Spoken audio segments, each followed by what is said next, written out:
Salut gang! Aujourd'hui et pour les deux autres vidéos, c'est en 3 parties, je vous parle du genou. Okay? Je veux que vous compreniez mieux l'articulation du genou. Parce qu'il y a quand même beaucoup de spécificités là-dedans. Je vais quand même rester assez vulgaire, je ne vais pas aller trop en profondeur, mais je veux qu'à la fin de ces 3 vidéos-là, vous compreniez exactement comment fonctionne la mécanique et l'utilité de chacun fameux ligament qu'on parle, les croisés antérieurs, les collatérales, le ménisque, c'est quoi? Comment ça fonctionne. Fait que pour aujourd'hui, on va commencer par la base. OK? Ça, c'est vu de face. Ça, c'est vu de côté. OK? Fait qu'on a bien sûr le fémur, on a le tibia et le péroné. OK? Ou sinon, maintenant, ça s'appelle la fibula. OK? Moi, je l'ai connu sous le nom de péroné, mais on utilise beaucoup plus maintenant fibula. OK? Fait que si on regarde de face, OK? On va voir que je vais avoir un fémur, après ça tibia, et à l'extérieur, c'est là que je vais avoir le péroné, la fibula. OK?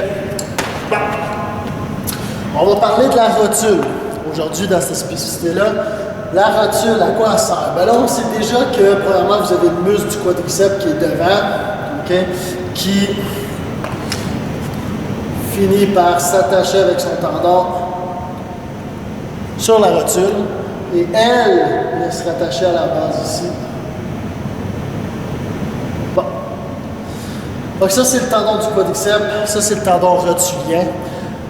La rotule, qu'on va aussi appeler la patella. OK? Parce que, bon, utilise ce nom-là, vous allez voir, les médecins vont plus utiliser patella. Et il y a un syndrome qui arrive, une problématique qui arrive ici si vous avez des douleurs. Le syndrome du coureur, souvent qu'on va appeler, OK, qui va être le syndrome patellaire. OK? Ou syndrome rotulien, on peut l'utiliser aussi. C'est le tendon qui est ici, qui est après la rotule en bas, qui se rattache, OK? Qui vit justement énormément de stress, souvent c'est après un traumatisme ou après une exécution répétée et longtemps d'un même choc, dont les coureurs, OK? C'est pour ça qu'on va appeler ça des fois le syndrome du coureur. Et ce qui arrive ici, dans ce cas-là, c'est qu'il y a des inflammations à répétition et qu'on a de la perte de tissu tendineuse à l'intérieur, OK?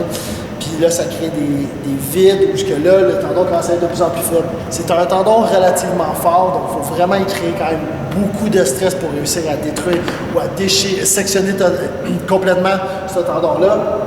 Ça reste par contre qu'il faut quand même en prendre conscience. Si vous avez des douleurs quand vous arrivez, puis quand vous montez les marches, vous sautez, vous avez des douleurs, la rotule, en dessous ici, où vous êtes capable de toucher puis ça crée de la douleur, OK? C'est justement ce qu'on va appeler le syndrome patellaire. Il n'y a pas de secret pour ça, il faut diminuer quand même les stress, les chocs qu'on va y appliquer. Vous pouvez prendre des anti-inflammatoires, sinon allez voir votre spécialiste, votre médecin. À quoi ça sert tout cet enchaînement-là?